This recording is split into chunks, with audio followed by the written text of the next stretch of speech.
توی نبرد بین کانگور و پلنگ کدوم یکی پیروز میشه؟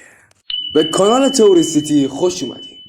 تو این ویدیو همونطور که گفتم قراره بپردازیم به نبرد بین یک پلنگ و یک کاراکال که در سال 2012 این اتفاق رخ داده.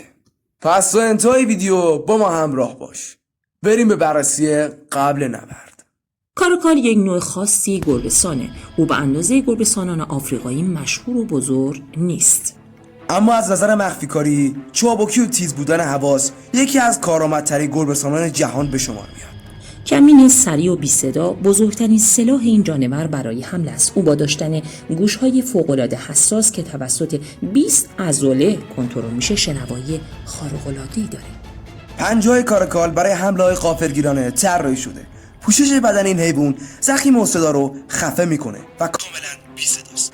این ویژگی باعث میشه که تا چند قدمی شکار نزدیک بشه و حملات مرگبارش رو شروع کنه. با این حال حتی گربه‌سان‌های موفقی مثل کاراکال هم با خطرات زیادی روبرو میشن. اون حیوانی هستش که شبها فعالیت میکنه و معمولاً طی روز توی بوته‌زارها استراحت میکنه.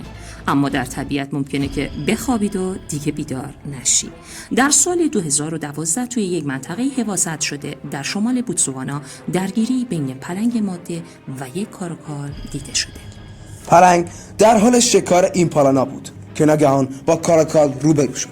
درگیری بین این دو گربه‌سان خیلی زود تموم شد و پلنگ با یک گاز محکم تونست کاراکال رو بکشه. احتمال داره که کاراکال توی بوته‌زارها خوابیده بوده باشه و متوجه نزدیک شدن پلنگ ماده.